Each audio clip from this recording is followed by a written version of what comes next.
So ito yung top 3 na ipapakita ko sa inyo. Okay, top 3. So meron pang 4 and 5. So kaya ito tong tatlong to. So ito yung Ben 10 na medyo old model guys. So yan. Ito yung kanyang likod. And then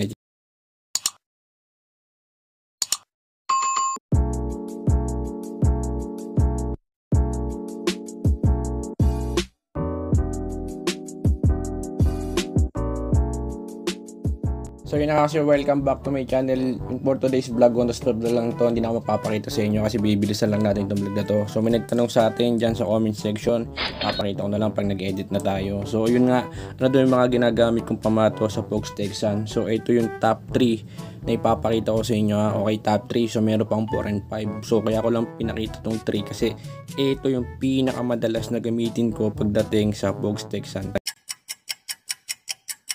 So ito yung Ben 10 na medyo old model guys. So yan, ito yung kanyang likod, and then ito yung kanyang harap. Tapos ito naman yung pinaka favorite ko na gamitin, syempre walang kamatayang Pokemon Pogs. Ito yung likod, ito naman yung kanyang harap, and then yung pinaka huli, itong Pinoy Pogs. So ito yung kanyang likod, and then ito yung kanyang harap. So yung tatlong yan, yung malimit na ginagamit ko na pamato sa Pogs Texan. Okay. So kung bakit number 1 yung sukat nila ay pare-parehas. So pare-parehas sila ng laki.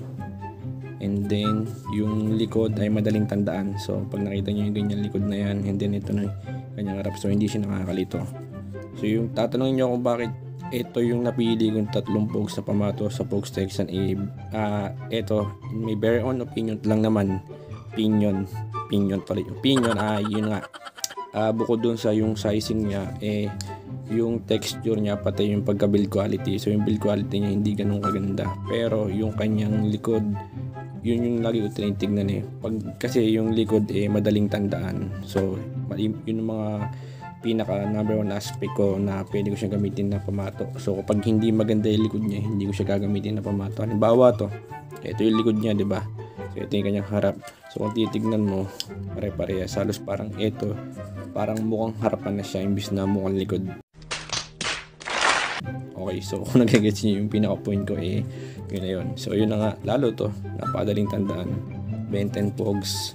Then so ito yung pinaka top 3 talaga guys, sa top 3. So meron pa dito na mga ginagamit ko. Dito ako naghanap sa mga Pogs collection ko kasi alam ko nandito yung mga pamato na mahilig kong gamitin na yun nga, na bago na kinukulig ko, and then hindi ko na pinapakita sa ibang vlog kasi nga syempre collection nga, diba? Hindi naman kailangan lagi ipakita at saka hindi naman kailangan lagi i-flex. So yan, ito yung top 3 So tandaan nyo yan, ito yung Pokemon, yung Pinoy Pog, hindi yung Ben 10. Okay, so sa nagtatanong, so sana nasagot ko yung comment mo, nasagot ko yung tanong mo na ako yung ginagamit ko pamato sa Pogs Texan. So ito na, yan yung top 3. So bahala kayo kung anong gusto nyong gamitin dyan sa tatlong niya, pero ako lahat yan ginagamit ko. Okay, so pag critical, ito ginagamit ko number 1. So bahala na kayo kung ano pa yung gagamitin yung pamato sa Pogs Texan. Meanwhile, so ito na yung mga nagpa-shoutout sa ating vlog. Shoutout sa inyong lahat at maraming salamat sa suporta nyo.